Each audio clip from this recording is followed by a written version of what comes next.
5:05. So I think for those who have made the super effort to turn up here on time, we can get started. All right. Okay. Well, before I start, most of you are really good. Already your microphones are on mute, but just in case anybody's not done that so far, please help us achieve that.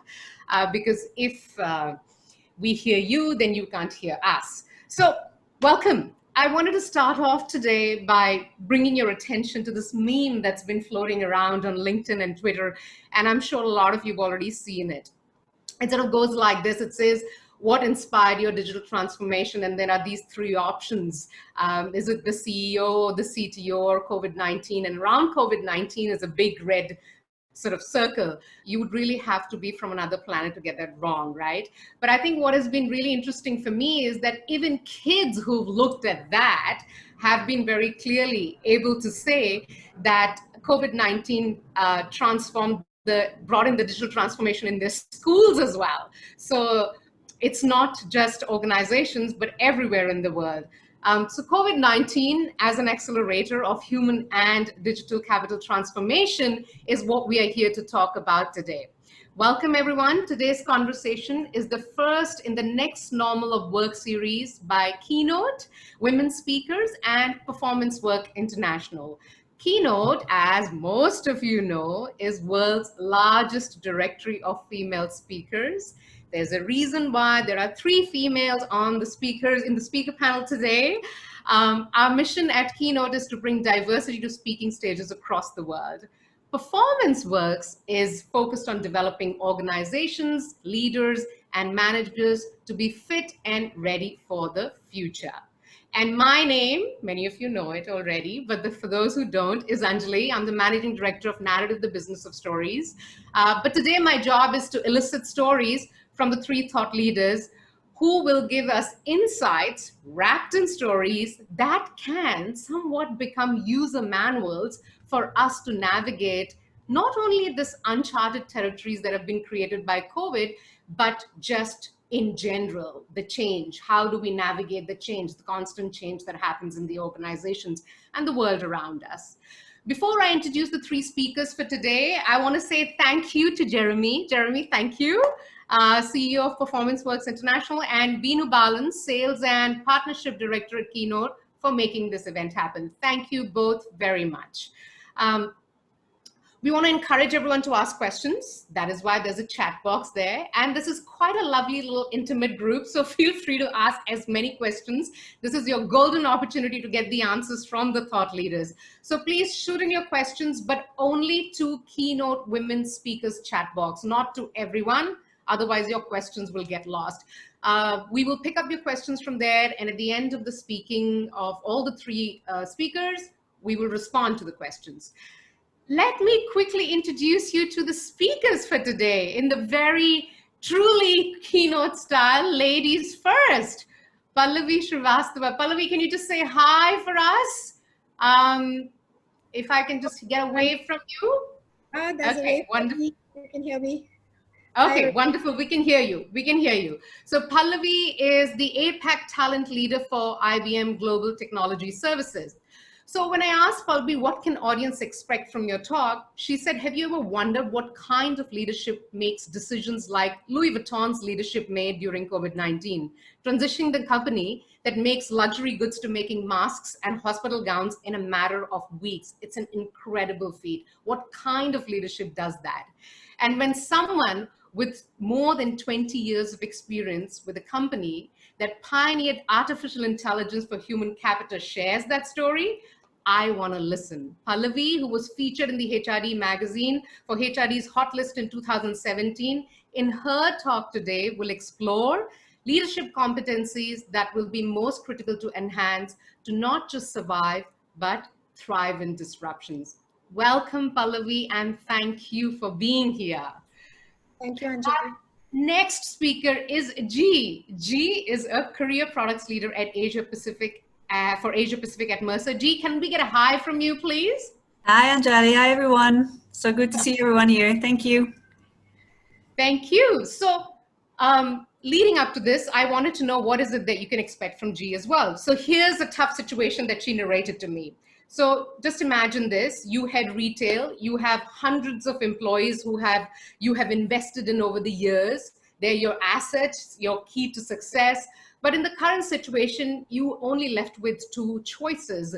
One, to either let them go because there's nothing really much happening in that space, or to see the company go soon. So we think we are only left with those two options. G's years of experience leading several industry networks comprising of multinational high-tech, life sciences, FMCG, retail, and hospitality companies has given her the wealth of experience one needs to see beyond the binary decisions we face during COVID-19 and similar disruptions. She can tell us that there are more options than we think there are. G will be discussing how companies can adapt quickly to this new shape of work. She will share ideas and best practices as we navigate through these trying times. G also oversees Mercer's diversity and inclusion initiatives for ASEAN and supports organizations in implementing D&I policies in these countries. So that makes her a perfect speaker for the Keynote platform. Welcome, G, and thank you for your time. And finally, Jeremy. Jeremy is the Chief Executive of PerformanceWorks International. Jeremy, can we get a hi from you, please? We can. Hello, big hi. Hello. So, you know, when I was talking to Jeremy, I was just completely blown away that he had the foresight to think and act upon about the digital and human capital transformation way before COVID-19 happened.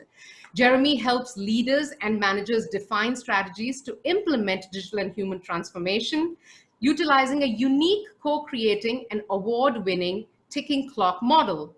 A model, this part was really interesting for me, a model that doesn't just hover on strategic and conceptual level understanding of the transformation, but digs deep into the operational know-how. And I think there are very few, and I may not be wrong if I say that his model is probably the only one that actually digs into the operational know-hows. On the back of Jeremy's efforts at industry and workplace level, he has been recognized by his industry peers and customers and named Global Game Changer of the Year for 2019-20 in the ACQ5 Global Awards. I am personally so looking forward to learning from these incredible minds. So before I hand over to Jeremy to take you through this wonderful evening that they have planned for you, I want to remind you once again, please ask questions. This is a very lovely, intimate group. You will get answers. Ask your questions to the Keynote chat group. We will respond to your questions at the end of these speakers, when the speakers have finished speaking. Over to you, Jeremy. It's your show. Thank you very much, Anjali. And welcome everybody to our session. We're really looking forward to taking you through this afternoon, early evening, around this pandemic being an accelerator of business and human capital transformation. Now, interesting for me to see online today, there's a number of people who I saw last week as well. A big hello to you. We are living in unprecedented times, and I'm not going to go through what is happening right now. So much, including events this week that we can't possibly have failed to see, are out there. And it's good to see that in unprecedented times, there's also unprecedented kindness out there and a lightening of the load in some ways. And what I do like with these unprecedented times is that there's also an unprecedented language being created. And I just had to share 3 examples with you. In Germany, a Corona Schufter is a person who doesn't know how to and cannot physically maintain the physical distance required in a supermarket, which I thought was quite good. The second one in the Netherlands, which I know I'm going to get wrong, it's the Hutschampter, I think. This is anxiety about coughing in front of others and the panic that it would cause. And going back to Germany again, hamstering, this is the hoarding of food and toilet paper, just like a hamster does. So, you know, we're seeing so much out there. We're seeing the good, the bad, the ugly, but ultimately for us here, we're really also responsible for what's happening in the workplace. And that's what we want to talk about today. Now, I'm going to go back in time. And when I say go back in time, my back in time is 16 weeks ago. And 16 weeks ago, 44% of all companies in the world, 44% did not allow remote working. It wasn't allowed. They hadn't done anything of it. Fast forward 16 weeks, over 80% of these same companies are now doing it. And those companies that have actually started and were already doing it are really thinking about how this is shifting their business model already. And will they actually go back to work? Will they do things differently? I'm thinking of big businesses like the big consultancies like PwC, McKinsey, IBM. I know Pallavi is on here as well, but IBM actually have already been doing this. Out of their 380 odd thousand employees, already 40% work remotely, and they were somewhat the pioneers of this in the late 90s. WordPress as a company is 100% remote anyway, but people are being almost kind of forced into realizing what this can be, while others are playing catch up really dramatically.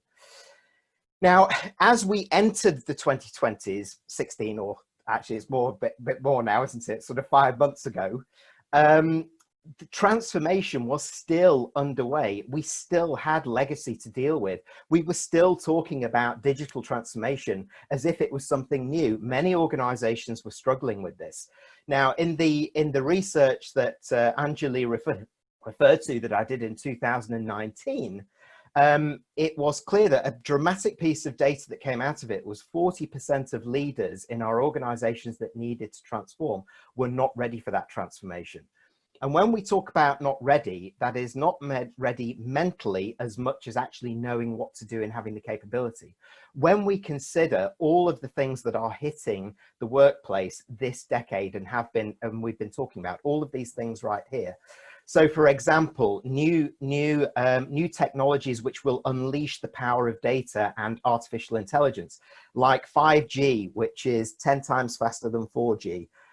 If any of you have heard of the microcomb chip, this chip is somewhere between 5G and quantum computing, which could essentially give you downloads of 1 terabyte per second, which is about 1,000 films plus per second. Now, just imagine what that technology does to a business, to its people, how you can work, how we interact with customers, and so on. With that comes the data protection, cyber risk issues. By 2021, it was predicted last year that cyber risk would cost companies $6 trillion by the end of 2021. And now, with many organizations being accelerated into digital transformation, that may accelerate even further. I mean, who knows, but it needs to be there. Transforming in the digital era is something I like to talk about, because digital transformation is a term which is not fit for purpose, actually. It isn't digital transformation.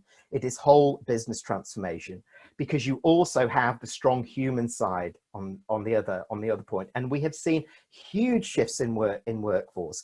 Let's just take one example of the gig economy, and let me just take one example in the US.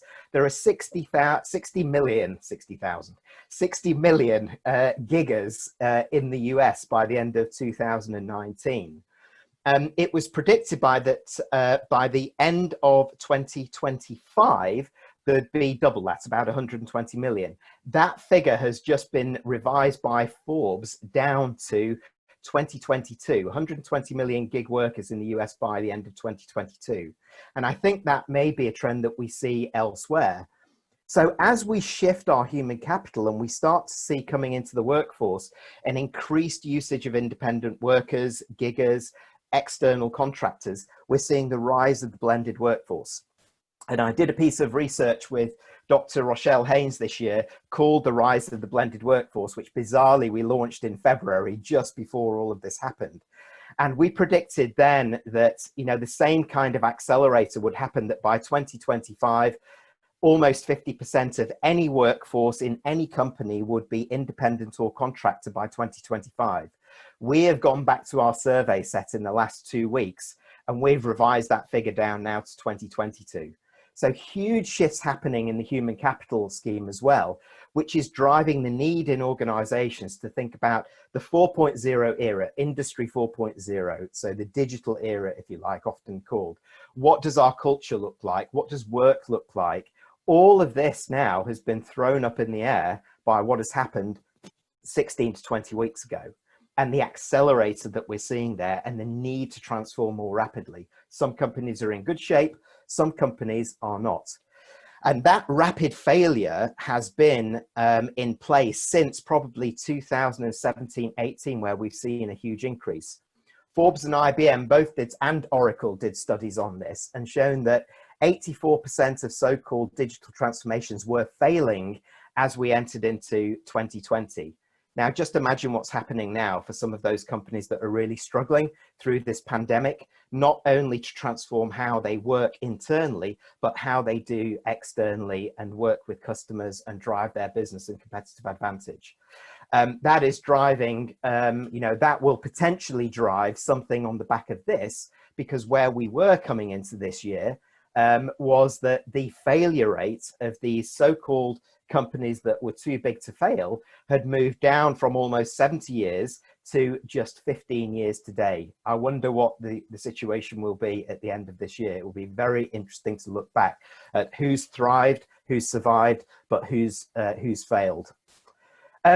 But there are some really, really great stories around what success looks like, not just in the transformational era that we had coming into 2020, but as we're transitioning into a more rapid acceleration of that with COVID-19. Two key recipes for success seem to be emerging: speed and anti-perfection.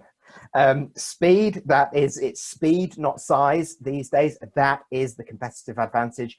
Agility is the route to winning, and anti-perfection, not being locked on 100% solution. Version 2, 3, 4, 5 is fine. You know, how many versions of the SpaceX rocket has it taken to finally launch 2 astronauts into orbit? A lot, and a lot of dollars that have spent on it. But it's not just new companies. Looking at an existing company, Ping An Insurance and Banking in China, very traditional organization. This is a great quote from the co-CEO talking about exactly this. That's what the preoccupation of the business is. This is what has driven their transformation up to now and will continue to drive it even quicker. Its speed is of the essence, because, you know, it's not necessarily the new competitor or your existing competitors just doing what they did better. It's actually a brand new 70% solution can beat you. So what are we doing about that? And this is the new kind of mindset that we need to have in place. The real issue here from my perspective is that if you're a 20th century company with 20th century legacy systems, thinking, culture, processes, ways of working, you're not fit for purpose for the 21st century. You weren't when we entered into 2020. Now, those companies are the ones that are really struggling. The 21st century companies, and I'm not just referring to the, if you like, the new startup kind of mentality, new tech companies. I'm talking about those that have seen this coming and have started to drive that transformation coming through. But if we do consider even the so-called smart tech companies, someone like Microsoft, who has reinvented themselves in the last few years, even now seeing this change to come, moving from largely hardware focused with their partnership with Wintel on on PCs to cloud-based technology company. DBS Bank in Singapore, where most of you are, I know, right now, thinking about how to become more customer-centered using technologies, platforms and ecosystems that combine the things together and make banking invisible and joyful. These are their words. And it's really kind of, I think I saw earlier this year, Singtel even experimenting with staffless kiosks, whereby you can have staff on a screen when you're walking into these screens. These kind of technologies actually will be coming to the fore now with COVID-19.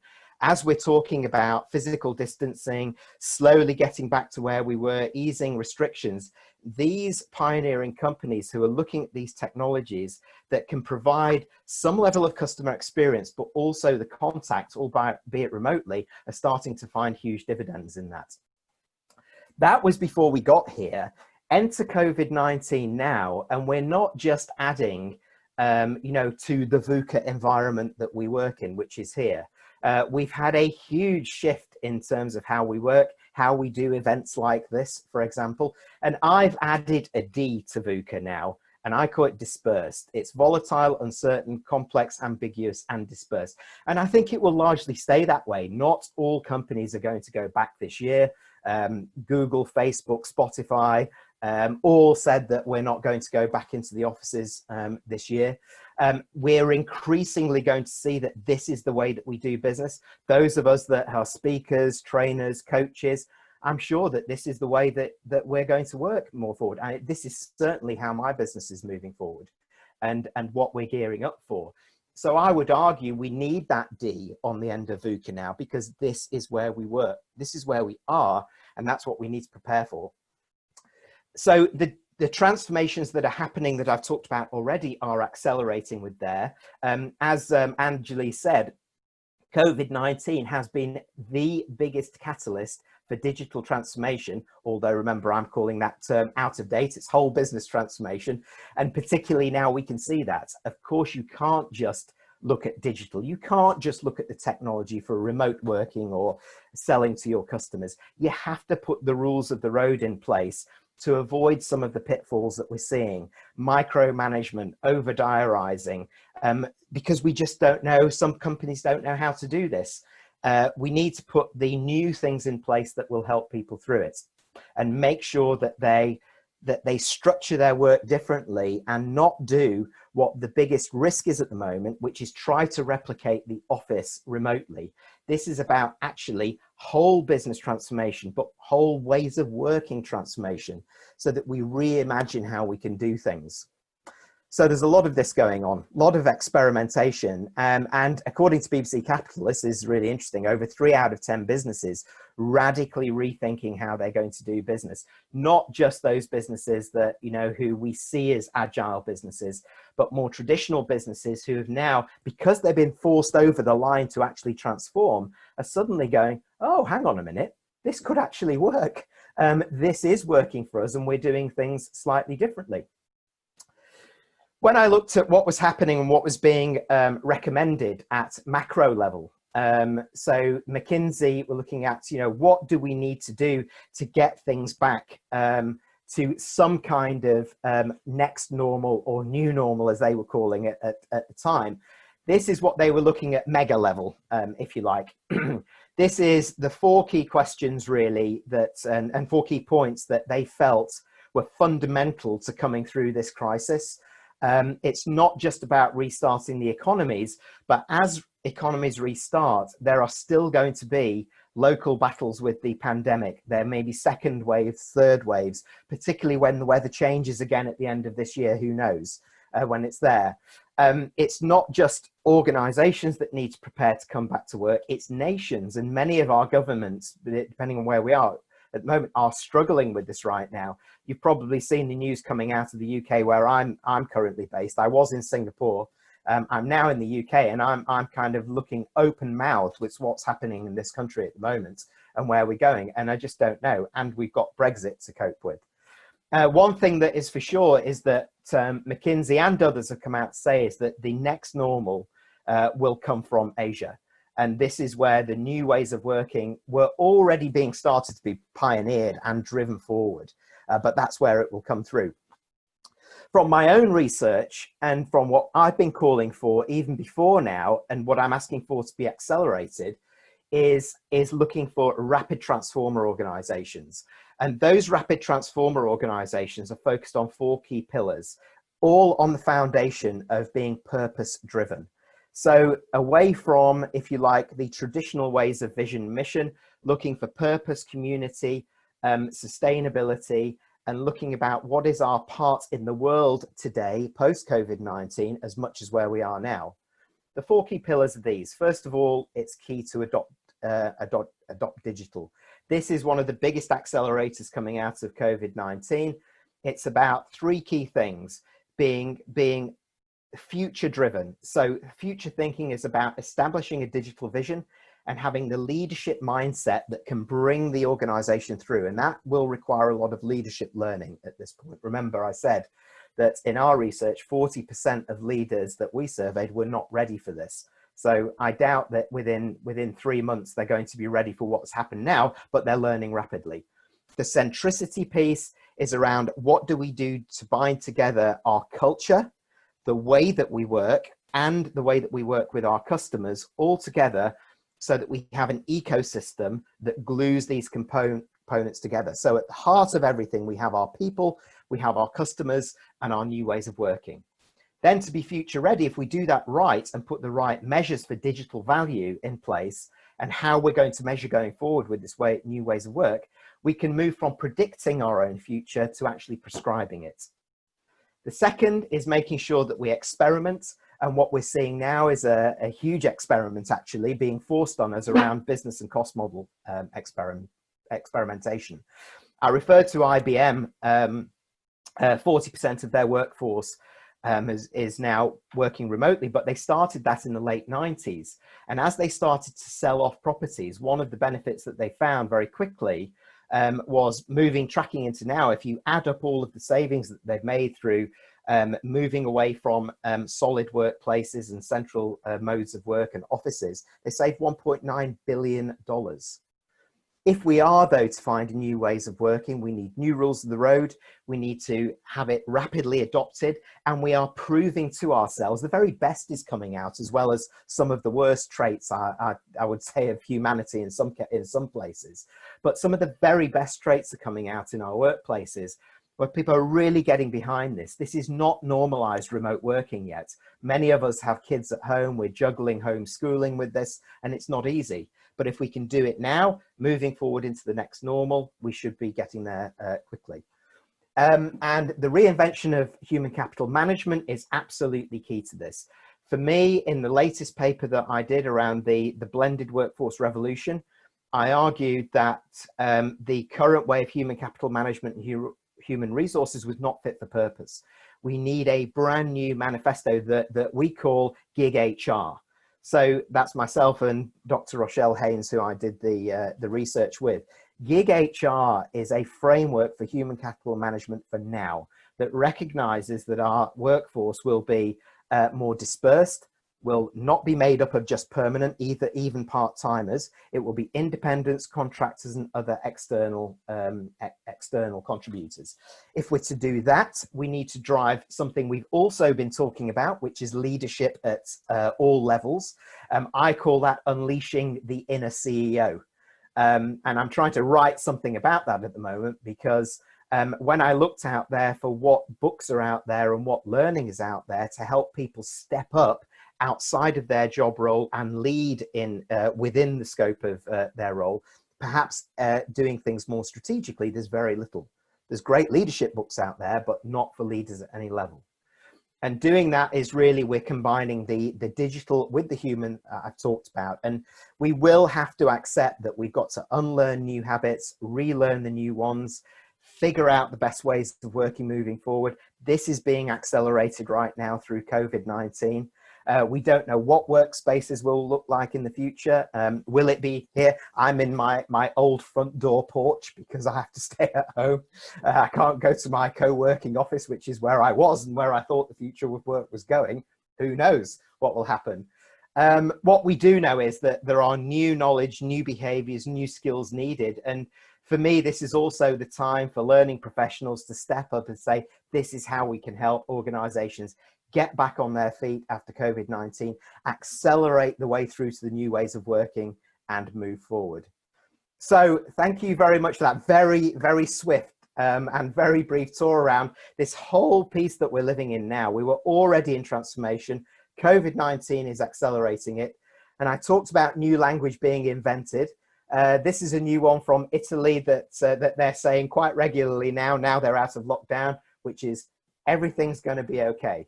So in the spirit of that, it's my great pleasure to hand over to Godelieve, or G, who will now take you through the next piece. G, over to you. Thank you, Jeremy. Thank you so much. I'm going to share my screen as well. And while I do so, as you may have heard from my name, I am Dutch. And Jeremy, I can't help myself, but I want to pronounce the word that you mentioned at the beginning. It's actually said hoestschaamte, which is a true tongue breaker, right? I don't expect anyone to be able to pronounce that. I was even laughing about the word because I hadn't heard about it before, being away from the Netherlands for 14 years now. So it was lovely to see that.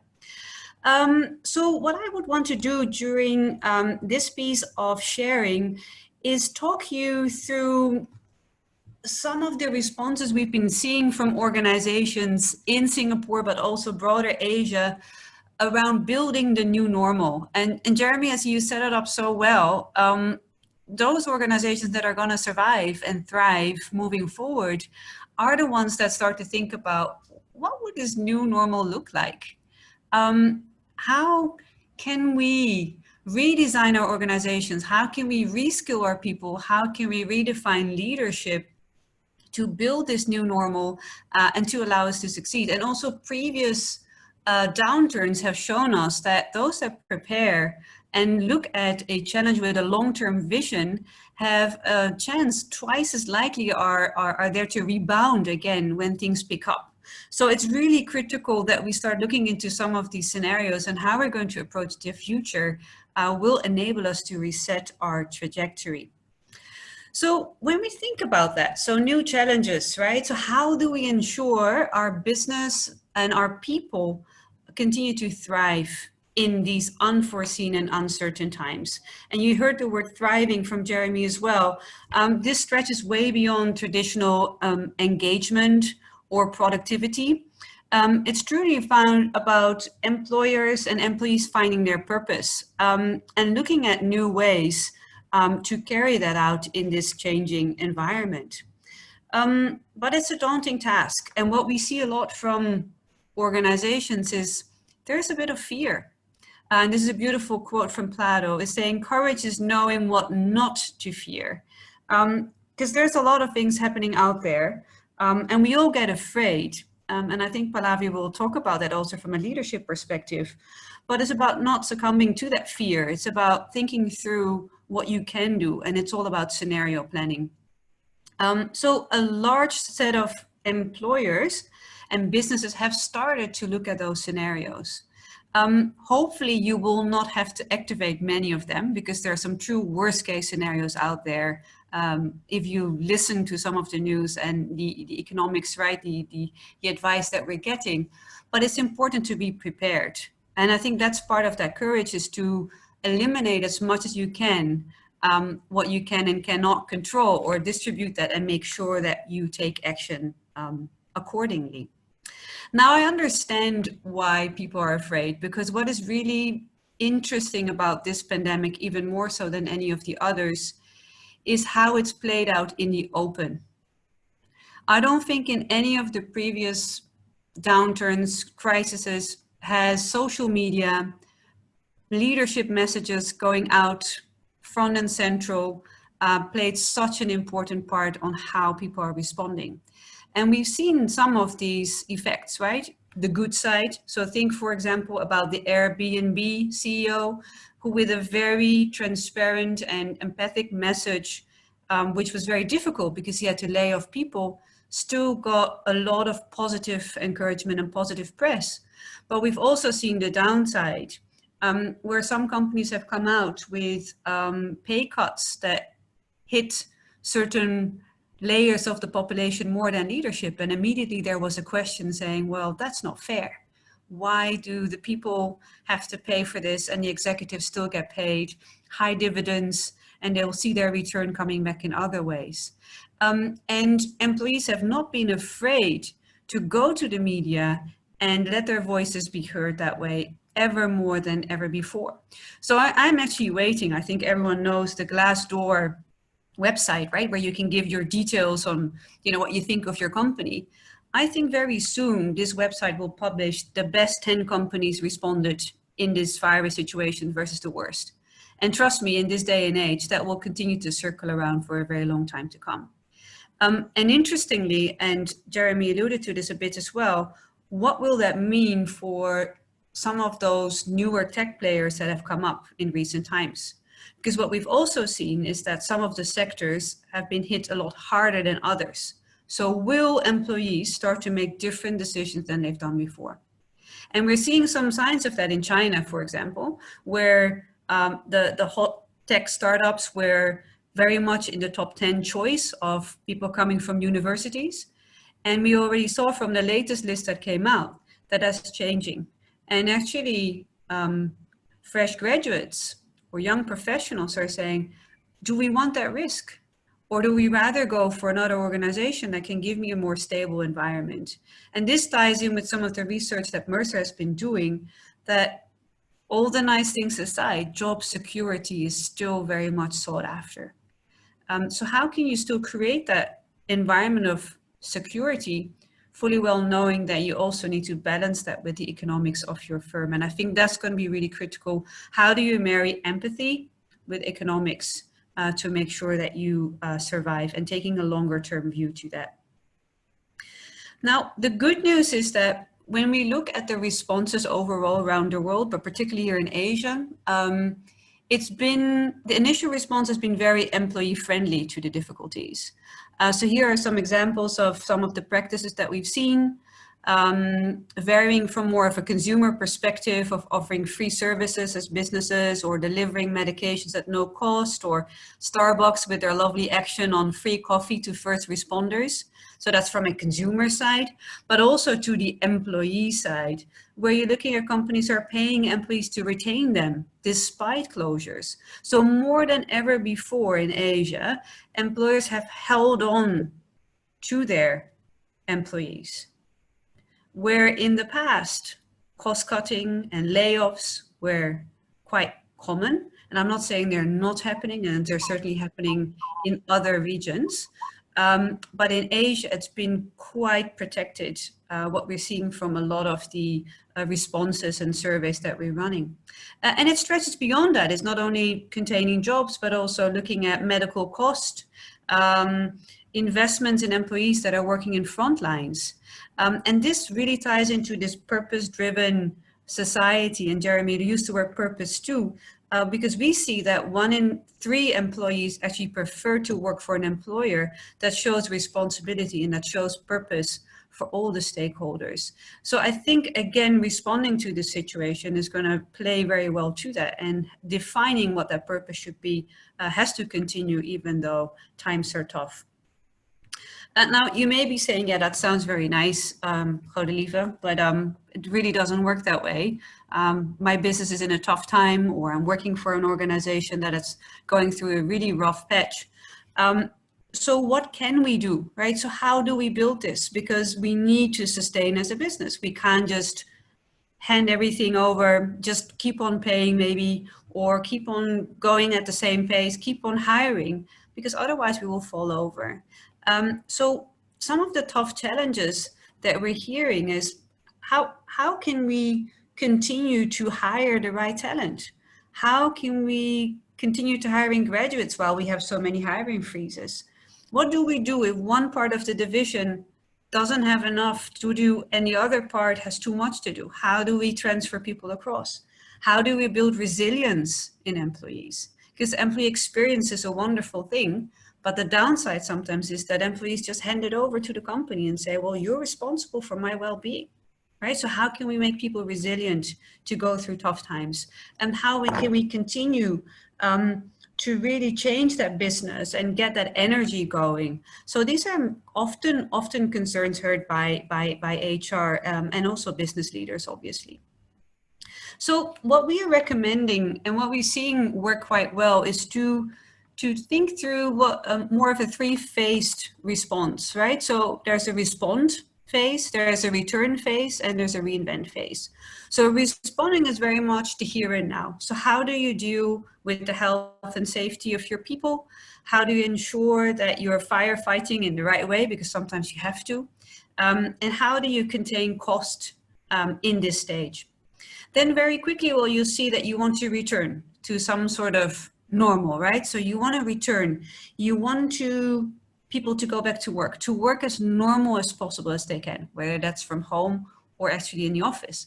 And the last stage, and that's the exciting one, of course, is the reinvent stage. What have we learned through responding and returning that we want to keep or amplify or want to get rid of, to reinvent ourselves and to really truly make that change and respond to it. Now, what is tough is that this is unfortunately in this virus situation not like a nice linear approach, right? First we respond, then we happily return, and we reinvent. The virus projections unfortunately are that we probably are going to zoom across those stages. We respond, we may return, things may not work out that well because some of the cases pick up, and we have to go back into respond and so on. So what is important but difficult for businesses is they continue to plan for that. And one of the struggles that I see most with my clients is if you run operations across the region or globally, you'll have sets of your workforce and your business sitting in all three stages. And how do you then create a response that is transparent and fair if some are in the still respond bucket and you're still just looking at whatever you can to do, and some maybe already in the reinvent and need that pace as China was demanding, right? What we just saw, because China is just waiting to go and cannot wait. Whereas here, for example, in Singapore, we're still very careful and we're not returning as much yet. And I think that balance is going to be very critical when it comes to leadership. And again, we'll talk about a bit later when Pallavi will share more of her insights, because that takes a lot of courage to lead that in a strong manner. So what are employees saying of all this? Because I find this is the moment, whatever you do in the respond, return, reinvent phase, to ask for opinions. We don't ask enough. And that is very normal, right? If you look at this crisis situation, there's a tendency from leadership to take action. Just go do it, right? We're just gonna roll this out. We need to fix this. Especially in these times, it's very important to do what we call employee listening. And there are wonderful digital tools out there, it doesn't have to be complicated, that give you results in a day, a sample across. And also based on the different profiles that you have in your organization. Because what you'll see is that certain groups of people will respond very differently to stressful situations than others. So do listening of your employee groups, reach out and see what's happening there. Now, this is a bit of a sneak peek that we've done across the region. It's an Asia sample that we ran. A lot of employees across the region logged in for this. It's done through, it's super fun. You get your mobile phones out and you start to, for half an hour, just constantly give your viewpoints, what you think, what you feel, and people vote for that as well. So that's really interesting. And you see other responses, very dynamic, really draws out the talking points. Actually, a lot of the employees are saying, my company actually done quite okay. So well done to lots of business leaders out there, right? That really trying to get this together. 3 out of 5 said that the outbreak hasn't impacted the confidence in the future of their organization. Again, this is a moment in time, right? So you need to continue to do this for your organization. But it also means that 2 out of 5 are starting to get worried. And those are the ones to look out for. 67% said organizations are mostly focusing on communications, which is great. And also arrangements to work flexibly. And we heard about this, right? So we're all flexible working. However, 64% of employees are concerned with the impact of working from home on their work-life balance.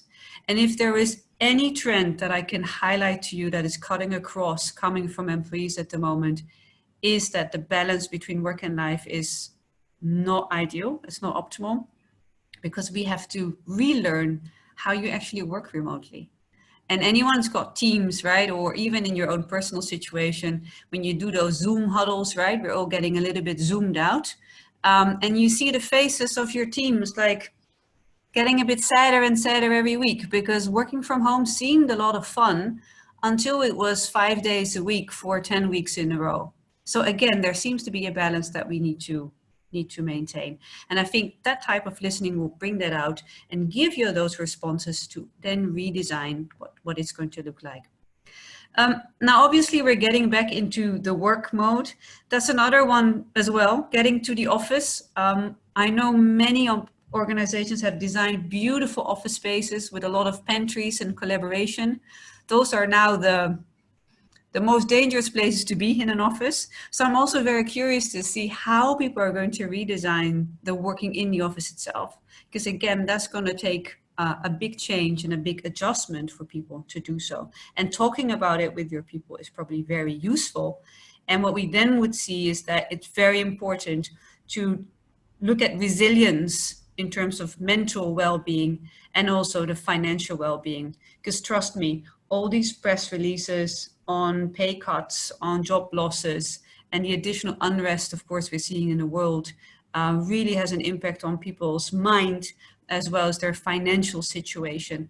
And I think in Asia's situation, it's still a little bit under, how would you say that? It's not emphasized enough, and employee assistance programs and mental health are still quite a problem. So making sure that people recognize this and leaders are comfortable with talking about it is probably a really good bet for any organization at this point in time.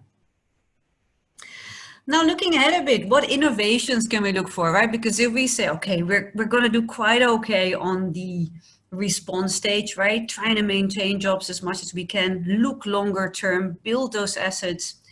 If we think, okay, we got return under control too, we're carefully going to look at returning back to the office, look at some of the well-being, making sure that probably is in the hybrid approach to working from home and working in the office. What are some of these new things that we've been seeing? Because sometimes businesses are just not going well. We need to change, right? So some of the innovations, of course, has been on the business front to pivot from one industry to the other. There have been many luxury retail firms that actually changed from producing luxury goods to masks and other equipments that were necessary, changing the skill sets of their people to change the business model and to relook into new production processes. There have been really good industry collaborations to solve science challenges. Again, testing the skills and testing the way that we work. We've seen innovative uses of drone delivery and Bluetooth to track well-being and to make sure that deliveries can happen. And on the work front, we've seen a lot of new people sensing tech, right? That solution I was explaining around employee listening. We've seen great digital outplacement solutions. And we've also seen very creative talent sharing initiatives, which I think are really new ways of looking at difficult situation. Can I exchange my talent with other organizations so that I don't lose out on talent, but give them something different to do in industries where there's a need? And there are quite a few large firms already doing this. And it's very well received, obviously, by both employers and employees alike. And last but not least, when we talk about working from home or working in the office, it's probably more about adaptive working. How are we going to measure work? How are we going to measure output? Where would that be? Could that be different careers? Could that be a different way of looking at how one manages work and skills? So I think there's a lot of things to look out for and look forward to. And I hopefully can discuss it a little bit later with people on the call as well. Maybe there's some great ideas out there that we can share with one another. And to close off, last but not least, don't forget about the small things. And I thought it would just fun if I list a little bit of what Mercer people are liking at the moment. So what are our own employees saying? What are the little things that we can do that make a big difference and actually don't cost much at all? So here they are, right? The daily kindness. Get physical. Count your blessings every day. Spend some time to talk together. Plant something. I've seen beautiful examples of herbs and plants and everything emerging as we talk week after week with our co-workers. Cut your TV viewing time in half. So don't binge watch all the series on Netflix, but see what else you can do. And just have a really good laugh once a day. So just to share some of these examples of how employees build their own resilience and take control of their own situation, because that's going to be very critical when we're moving towards a solution and hopefully a much better outlook over the coming months to come.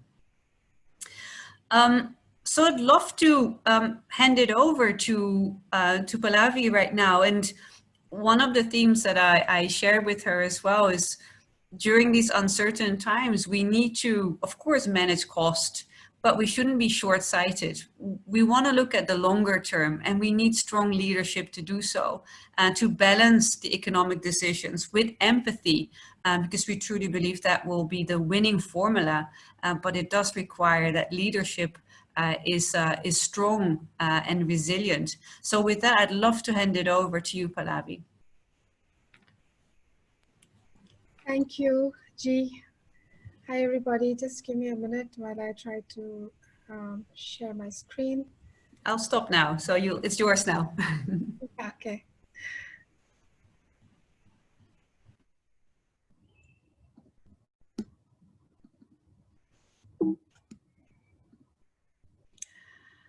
All right. So we've, thank you, G. Thank you, Jeremy. I think there's a lot of learning for me as I was listening to you.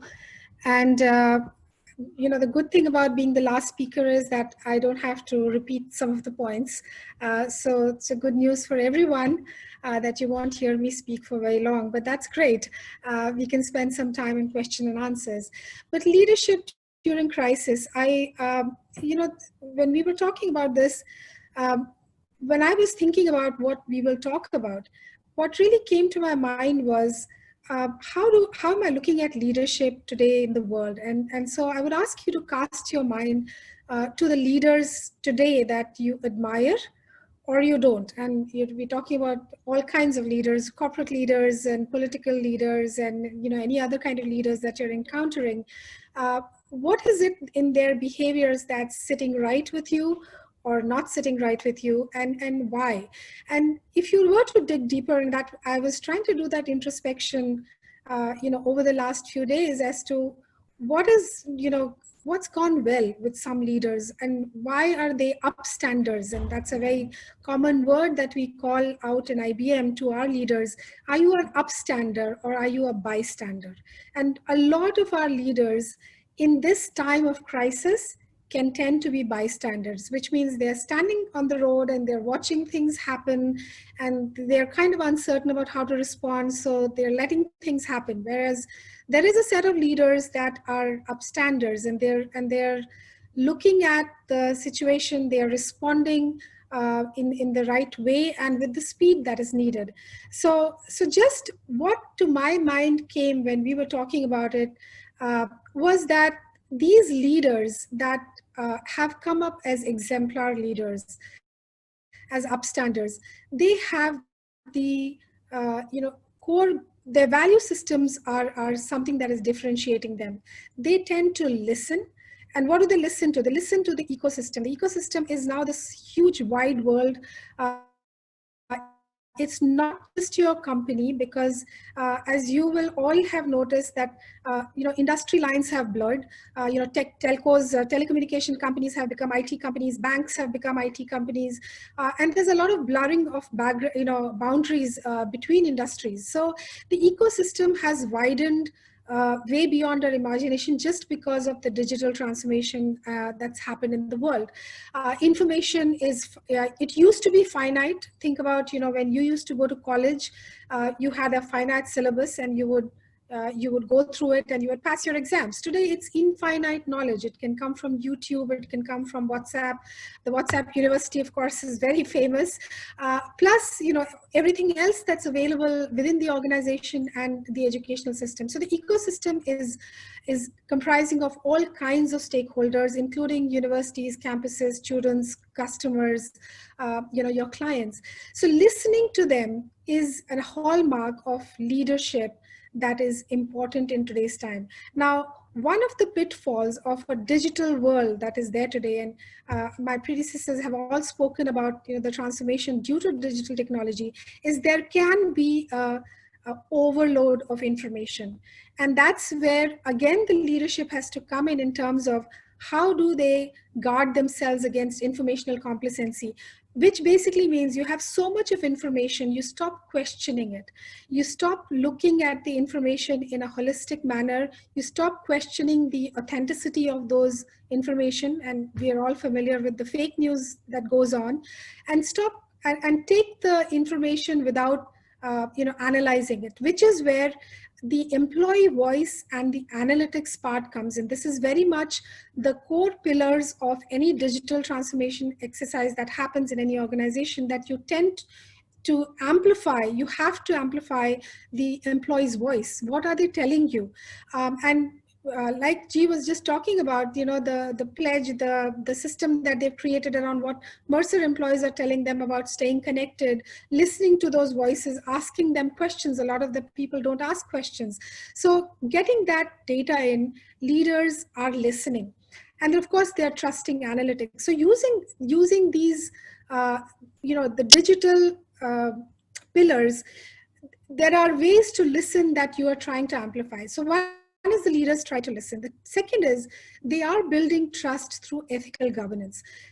Not enough can be said about ethics. We've corporate ethics, corporate social responsibility. There's all kind of ethics and governance officers in pretty much all the companies these days. But ethical governance in the world of digital transformation or digital evolution, as we call it now in IBM, is really about making sure that the world of artificial intelligence, the world of digital DNA that we are creating, is aligned to societal values, is aligned to your organizational values. And examples to that could be, for example, the Black movement that is going on right now on account of the situation in the US. And does your organization actually align to that? How quickly are they responding to that? What are the policies they are putting in place to respond to a crisis? COVID is one type of crisis, that's another type of crisis. Across the globe, how quickly are they coming to respond to it? And sending the right communication. And that is also related to things like your artificial intelligence platform, which is a digital platform. Is it bringing in bias towards diversity, races? Does it look at the algorithms that are being created for selection and hiring, for example? So at the core level, there are many aspects to the digital transformation where bias, informational privacy, which all of us are so familiar with today, with the kind of apps that are being created by companies to track people's movement on account of COVID. But there is an element of informational, dissemination there, which is going to threaten privacy, and that's being discussed across the world. So ethical leaders try to address that. They look at the informational rights of people, they look at the bias and privacy, they're addressing that.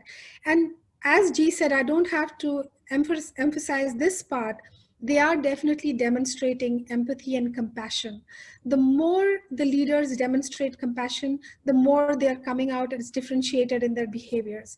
So with this kind of leader behavior, so these are some of the things that are differentiating them. But what is leading to success? Some companies are still thriving. Some companies are still being able to stay afloat and do well. And as Jeremy was talking and G was also talking, agility in decision-making despite organizational ambiguities has been a core thing. It's about the speed at which people have responded. Think again about Singapore as a country and the government's responses and how quickly the Trace Together app came in. When I was talking to Anjali, I was relating this example of LVMH, which came up, I think, within 2 to 3 weeks of it being declared a pandemic, and hand sanitizers being that LVMH came up and repurposed their factory production from perfumes to hand sanitizers. There is a kind of leadership, first, which empathizes and has compassion, and then the quickness of decision to repurpose something that was not geared up for this and making it applicable for the world. So that part is coming very, very strongly. The second point about comfort with continuous evolution. So I think I did mention we don't call it, at least in IBM, we stopped calling it digital transformation. And the reason is that the word transformation tends to imply that change has happened and now you can be complacent with it, which means, there's a cocoon, it matures and transforms and becomes a butterfly and it'll then fly. Actually, that's not the case, because the companies that have failed, and I think Jeremy quoted a data point that 80% of the companies that went through digital transformation were facing failures. And that's probably because they become complacent with the change and they're not constantly adapting and adopting, which is why the journey is a lot more about constant evolution. So COVID-19 is there today, but there may be other kinds of COVID-19 situations. I'll give you an example. Today morning, we had a workshop, and then we had frantic calls from our India colleagues, the ones from Mumbai, saying, listen, guys, we are not going to be able to come into this workshop because power is going to be going off. We will have no internet connections. We will have nothing going on for the next 6-7 hours. We've been asked to switch off. So, of course, it's a cyclone. And it'll happen only for a few hours or a day or so, but there will be disruption, and there can be other kinds of disruption. So when it comes to leadership, we don't want them to just be ready to respond to COVID. We want them to be ready to respond to whatever comes in their way over the next few years. So the leadership part is very critical in driving the right responses from both the employees as well as your stakeholders. Fail fast, I think Jeremy explained. I'm not going to spend too much time. Let me give you an example of what we did at IBM. The IBM work from home pledge during times of COVID-19 came out in 2 weeks. And this was, again, listening to our employees, where we had mothers come to the, suddenly what happened in our organization, our learning organization got very active, and they started blasting everybody. You have so much time now, start learning, start learning. There were competitions about learning. There were, how many webinars did you attend? And then the working mothers came into a call and they said, can you guys stop it? We have students I have 3 children. I'm trying to cook. I'm trying to clean. I'm trying to make them study. And I'm trying to also be camera ready. You expect me to come in my coat and my, jacket and listen to you. We're just not ready for it. So, that was heard, and there was all these blogs going on in the office. And finally, within 2 weeks, we came out with this pledge, which says, I pledge to be family first. I pledge to be flexible for personal needs. I pledge to support, not camera ready. It's okay to come in your nightgown if it's a very urgent call, and nobody should say anything, or just not come on camera if you don't want to. So the left-hand side was something that just came very quickly to reassure employees, how we are supporting, your current situation. The right one just came a day ago. And this is in response to the Black Lives Matter in IBM. So look at the statements and this also came out through crowdsourcing of our employees' ideas. Employees were asked, what would you pledge? And look at the statements. I pledge to better understand the Black experience.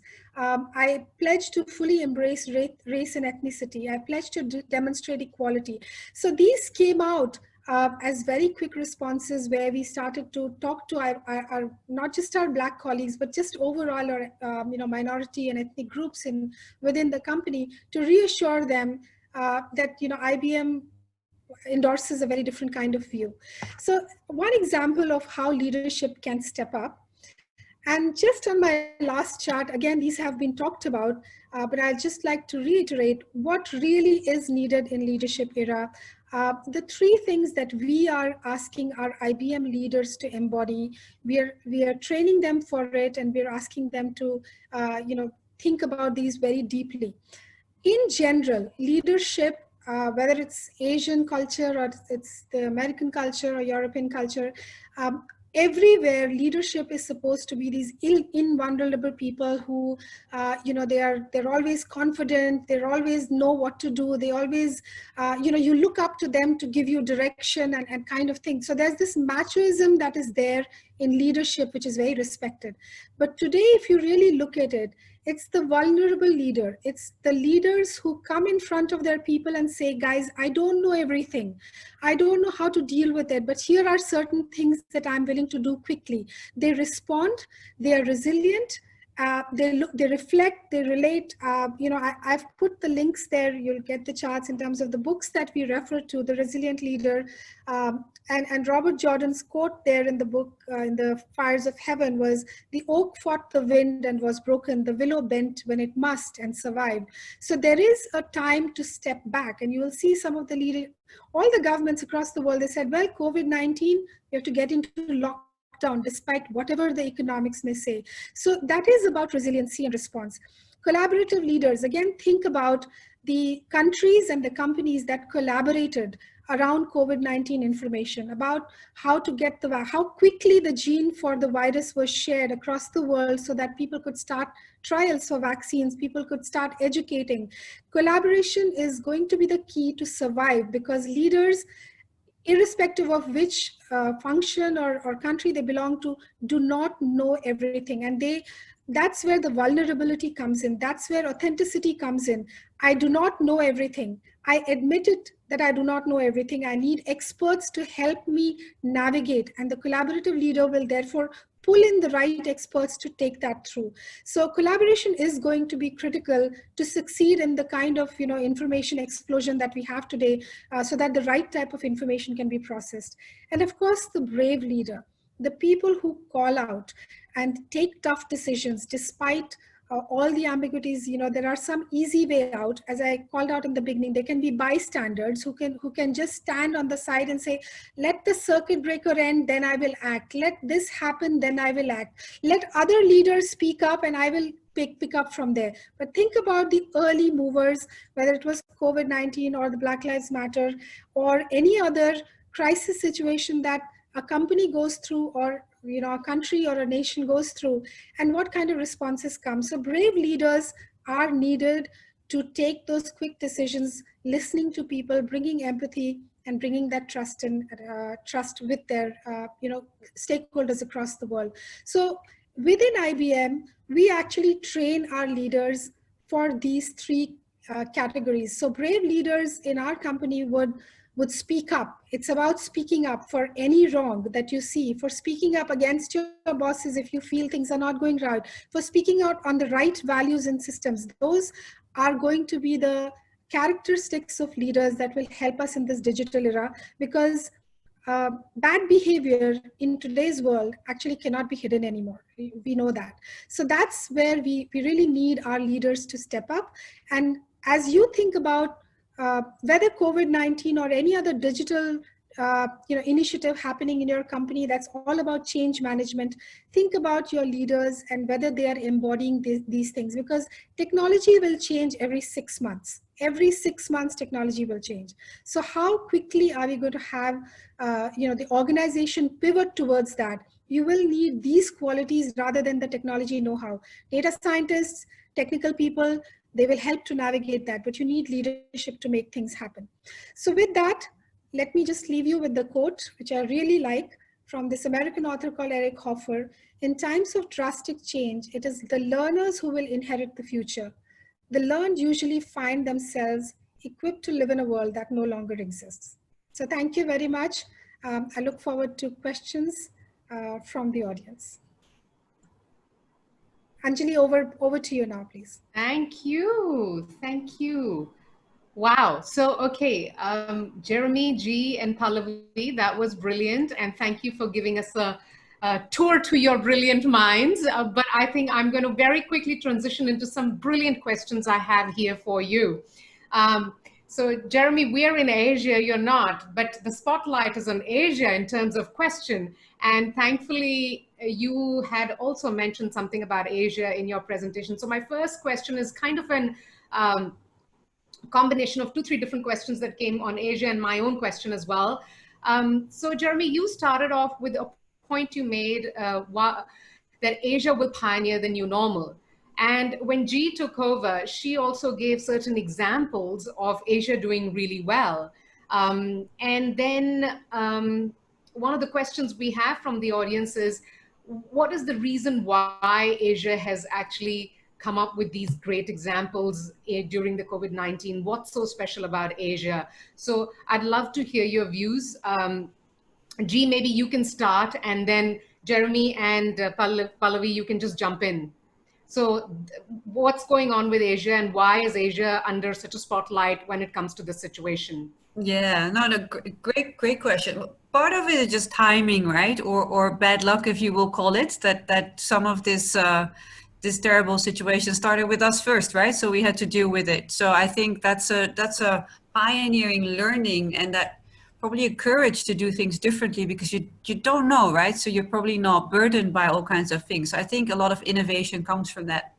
Secondly, and that's more from a organizational perspective and a technology perspective, if you will, Asian companies are not, I mean, it's great to have a long company legacy, history, technology framework, but as you may be aware that a lot of the Asian companies do not have that, may not have had that technology legacy or very strict ways of working. So that allows you actually to jump on something new a lot quicker. And we see that time and again when something new comes up, that having a very strong culture, having very strong background, having systems in place can be great, but can also hold you back when you want to innovate. So I think that's another one. And I think the third one, if we look at some of the mindset of employees that are graduating from particularly China and India, all they think about is starting their own business.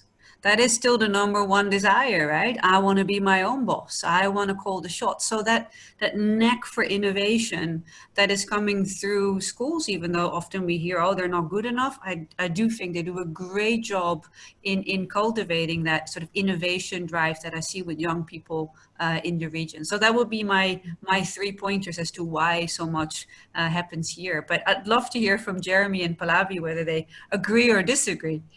Wonderful.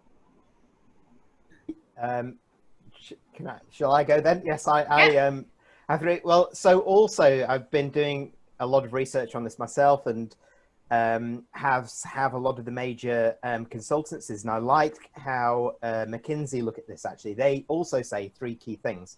The first is that Asia has been ahead of the curve anyway in terms of how businesses today in the 2020s,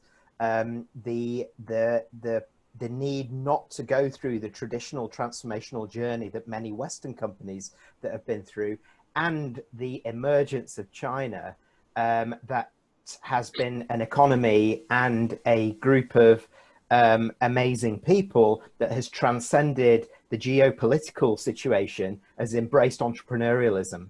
And China's expansion and competitiveness in the region has driven that thinking throughout. That's the first. The second is related to that, which is a leapfrogging.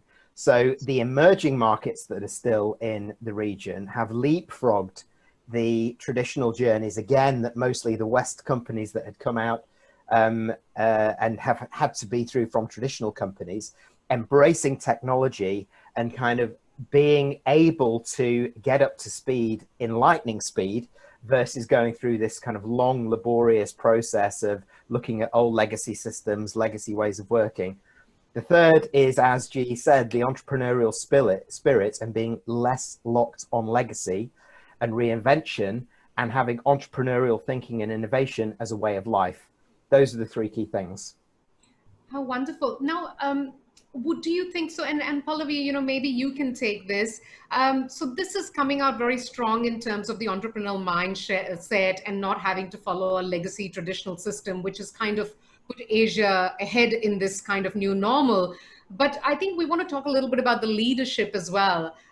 So, what do you think could be the reason as to why the great examples of leadership are coming out of Asia, right? So a lot of the ones that G mentioned were kind of from Asia. And why do you think in Asia that whole fire or furlough sort of thing has not happened as much as we're seeing in the other parts of the world?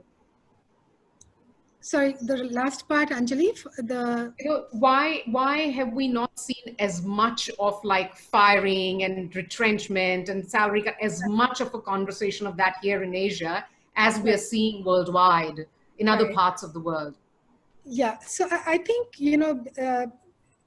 taking off from what G and Jeremy have said, right? The leadership, there is the difference between the legacy and the new part of it, right? So Asia has it's still many of the, apart from China, most others are kind of, still in the developing to developed kind of phase, and the appetite, therefore, of the large middle class, if I were to take whether India or China or any of the other larger organization, Indonesia, the appetite of the youngsters to actually for entrepreneurism is really high. So that is definitely fueling the innovation aspect of it. And when it comes to the leadership, therefore, I think a couple, even up to 5 to 10 years ago, I remember the conversation used to be about this whole type A personality. If you think about just for a minute, look at the MNCs and think about the leadership that used to be there.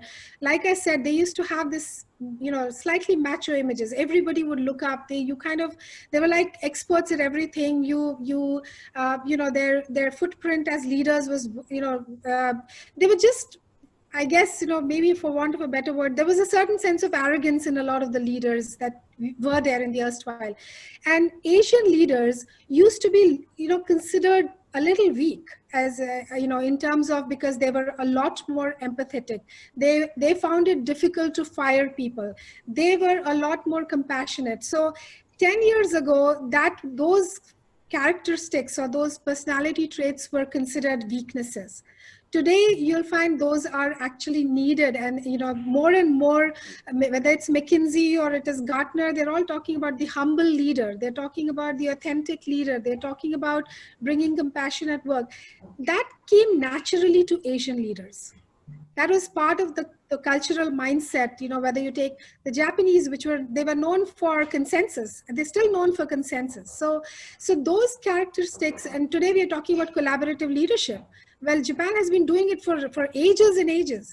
So when you think about the traits that are being touted today as important and which is leading to success, Asian leaders were embodying that for the longest time. So for them to adapt to this and shift to this has been easier. It's more difficult for some of the erstwhile leaders to come down from that style of leadership and be humble or be, you know, authentic or any of those things. I think that's probably the reason. Yeah. Oh, I think it aligns beautifully to this recent article in the New York Times, which actually takes leadership in general and brings a parallel to the leadership in women that we are wanting now in the male leaders, the ability to show empathy. So there the comparison has been between the genders, right? The male and the female, and how empathy has become really important. And you know, there's this mention of all the leaders who've actually shown emotions during this time. Arnie Sorensen, president of, the CEO of Marriott, almost choked when telling people the difficult situation Marriott was facing. Here in Singapore, our minister in parliament showed emotion. And so what they made a comparison was very similar to what you were saying, that all the traits we loved in female leaders, we are now wanting in male leaders. So what you are saying here is what Asian leaders always had, now under these circumstances has become really valuable. I love that. Thank you so much.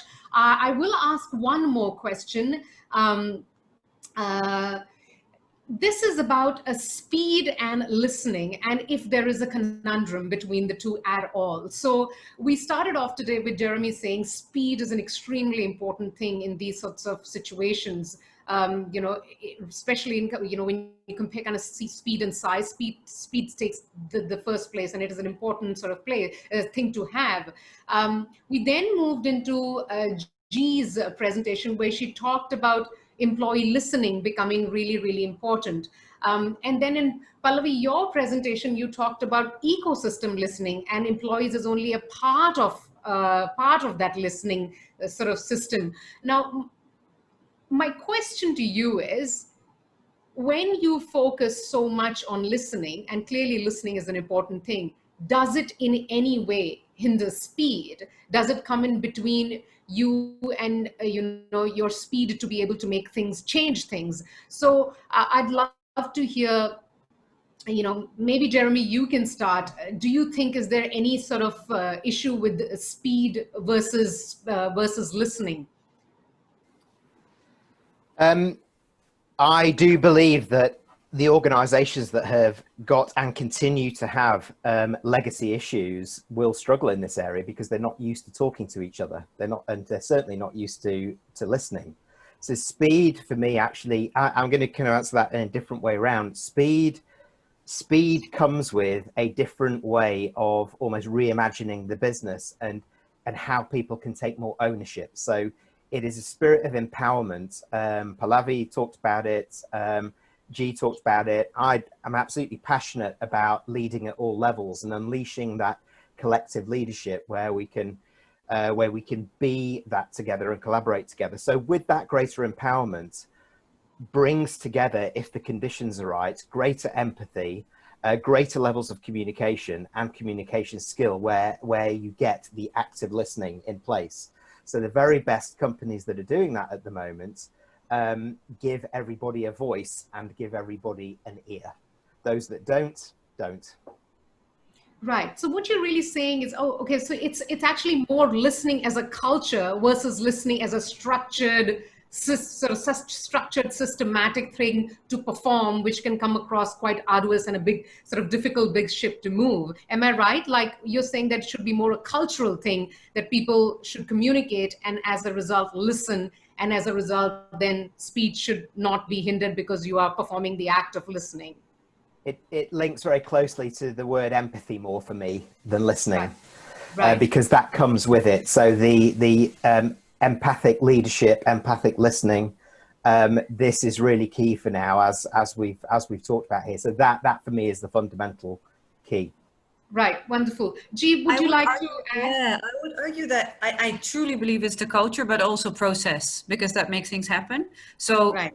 actively making your process listening makes that happen, right? So it keeps people honest. Again, technology and listening can be done super fast. This can be turned around in a day. So if you're going to do it the old-fashioned way, to Jeremy's point, not going to work. So you need to jump on the board wagon there. The other thing with speed is speed means that you have focused, and that's what it's helping with, because I can be super fast in all kinds of directions and I'll turn out to be slow. So I think this listening will still make you faster in the end, because you know what to focus on, right? Because there's so many things going on. So Right. cutting through the noise and having focus will actually make you go faster. Right. On that, I'm going to pick another question that came. G, can you please share some of the apps and tools you mentioned which help employees share their feedback with the, when you talked about listening, you mentioned some apps and tools. Yeah. There's a question on that. Yes, there is a tool that I think is wonderful, and it's also cheap, which is great combination in this time. Let's be honest, right? We want to be focusing on our core. So it should be a cheap and fast solution. Is Remesh. Look it up, Remesh, R-E-M-E-S-H. Don't worry, it's not that, it's Mercer commissioned or anything. It's just purely independent. And I think it's wonderful. It's fast, it's fun, and gets you good results. Wonderful, thank you. Pallavi, I'd love to hear your views on the speed and the listening and, if there is a block in between. Actually, so that the whole conversation around digital, the whole reason why digital is becoming, mandatory for every company is because it helps to listen with speed. That's all that it's doing. If you really look at it, everything has been, the thing that you have to guard against is that, as I said, there is the informational complacency, which is there's so much of information that you may not question enough, which we have to guard against. So that's where in my chart, if you remember, there was one word called analytics, and that's where the digital technology again comes to G's point. How do you get leaders or others to focus on the right things? And that's where analytics comes in to say, you have 100,000 gigabytes of information. How do you make sense of it? So how do you listen to? So one is the listening platforms. So, all kinds of listening platforms digitally are available. So you amplify those digital platforms so that you get the data. Then you have a second set of digital platforms that actually help you analyze that and take out the real meaningful insights, again, through digital platforms that takes it to the leaders. So today, that whole process, even in the time that I said it, it can actually churn it out for you and give you that. So think about, again, all the COVID-related apps that you have seen on WhatsApp, the amount of information that you have got. You have processed it yourself, right? So at a company level, there are tools now that help you do that and take the right decision. So all of digital transformation is about amplifying listening and being able to listen to the right things. So it's Right. not in conflict. It's not in conflict. It is the reason why it is existing. Right. Wonderful. Okay, so it's cultural, but it's a lot of it is also the digital tools and a process that you can adopt. And as you rightfully said, Pallavi, you can listen with a lot of speed, and that's what digital enables you to do. So that's immense clarity on that question. Thank you very much. I will ask one last question, which has been the participants here, the audience here would love for you to give them your top 3 recommendations as speakers in this COVID-19 situation. What kind of recommendations, like they're most of them are speakers who are listening to you. What recommendations you have for them? Give us some top recommendations. 1 or 2 would be enough.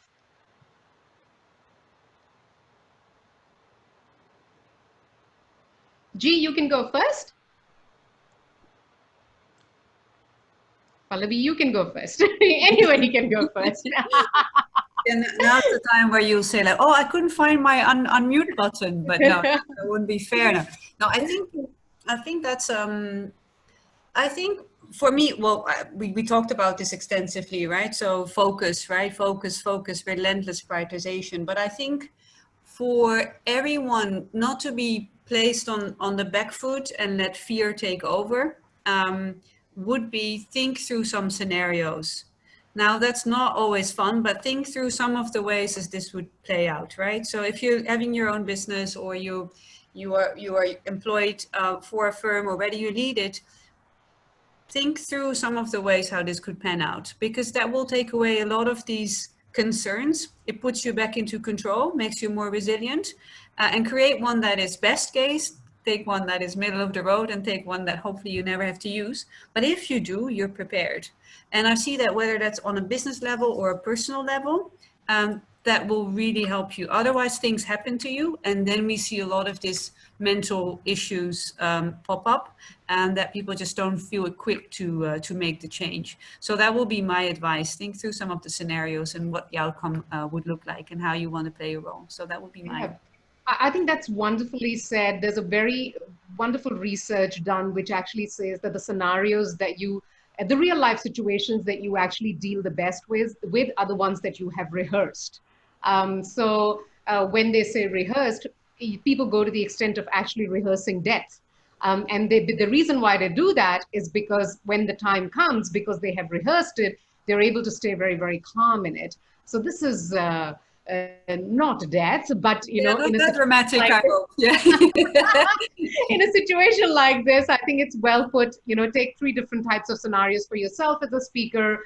What could be a really good scenario? What could be a worse scenario? What could be sort of somewhere in the middle? And what could my life moving forward as a speaker look like? Thank you so much, Pallavi. I'm going to move on to you. Okay, so I will just say what we've been saying to our own employees. You know, first is just be resilient with yourself. So, you know, forgive yourself in terms of, you know, you're not in a race. None of us are in a race right now. You don't have to attend all the webinars invites that are coming. You don't have to do 20 hours of learning and prove that you are the best learned person. You don't have to complete every project that's going on. So take that time for yourself. You know, be resilient for your health. I mean, there's so much going on around immunity. I think this is a time to introspect, take care of your health, take care of your both mental and physical health, and take care of your family. I think just stay connected, because that is part of resiliency. The more you stay connected, I think there is enough research on that shows that if you stay connected with your family, it actually boosts your immunity and mental health. So do take care of that. At the workplace, as I said, it's not a race, but you know, activate as much as you can your creative thinking. So read more books, do things that come more comfortably to you without getting into a rat race about it, because we're not in that space, or we shouldn't be. And then let it come naturally. This is a phase that will pass. Everyone must believe that it's a phase that will pass. There will be other challenges that will come in, and we just need to be ready to be able to respond to that. So that's my just simple: be resilient and don't get into the rat race for anything. Yeah, I love that, because there's a wonderful book by Ryan Holiday, Perennial Seller, which says creatives, all speakers are creatives because their speech is their art. He says that there is nothing that exhausts the creative brain more than their nature to just scatterly focus on several different things and always want to win. So I think it's wonderfully said. You just, going back to G, focus, do what is required. And when you can't do everything, just take it as that's okay. That's just how it is. It's not like you've lost something or you're a failure because of that. I think resilience is a good lesson for today. Jeremy, over to you. You speak a lot as well, Jeremy. So, you know, give the recommendation like you would give it to yourself. Yeah. Yeah. Well, it's three things for me. And the first is mindset. We have to embrace a mindset which is different, and accept that we are going to go through things that will work, some things won't. I mean, I have had some horror stories I can share on Zoom over the past 4 months, and I thought I could do it. But it's okay. Everybody's in the same boat. And as long as we're all kind of orientated the attitude, say, you know what, we can do this. It's going to be tough. It's not normalized because we've got to deal with stuff at home. And I think Pallavi is absolutely right in pulling that out in terms of looking after that too. That mindset is organizational level and leadership level first, and also my own mindset for that. If that all comes together, it can help. Second is to explore and experiment new ways of working, new ways of doing something, and give it a go. If I'm not sure about something, I will get online. I'll get online with my daughter, and I will say, can you just like watch my body language and listen to what I'm saying? Does it make sense? And I can promise you, she's pretty honest with me. So kind of going through that works, and interestingly, it relates to the previous point around listening as well. Some of the emerging best practices around the remote working is that the companies that really understand it are helping people to structure in different ways and understanding that we can't operate like the office. We do little chunks of deep work, but we're removing all of the white noise from the edge, and therefore removing the white noise enables us to be far more focused, either listen to or focus on the work that we need to do. And that's where we're experimenting more, and some are more successful than others. And the final one is similar to G and Pallavi, is embrace flexibility. We can't be at our desk feeling guilty that if I leave, somebody's going to call me, and if I'm not at my desk, what's going to happen? You know, should I be there? There is a guilt reflex in some organizations at the moment because leaders and managers themselves are finding it really hard to manage remotely and are almost over managing from that point of view. As an individual, my own process around embracing flexibility is embraced in one sentence. If I'm not feeling it, I will stop, and I will get up, I will go out, I'll go for a walk, I'll do a bit of exercise, doesn't matter the time of day or whatever it is, and then I'll come back fresh. Those are my three: mindset, exploration, and embrace that flexibility. Wonderful. Everybody, deep work that Jeremy mentioned is an amazing mindset or way of working in the current environment. And I think this environment is not going anywhere. If you really want to get good with the deep work, a book I highly recommend is called Deep Work, written by Cal Newport. And there is a method there called scheduling. For anybody who really wants to do the work that gets you promoted, not just keeps you in the job or, you know, makes you the workforce of the future, it is really the way to go. On that note, I'm going to bring this event to an end. Many thanks to everybody. As I mentioned right at the beginning, this is a series that PerformanceWorks and Keynote are running together. And this is the first sort of webinar of the series. Look out for the next one. And please do leave some comments for the speakers before you leave this webinar. Share the love with them and tell them how did you find the information that they shared. Many thanks and have a pleasant evening.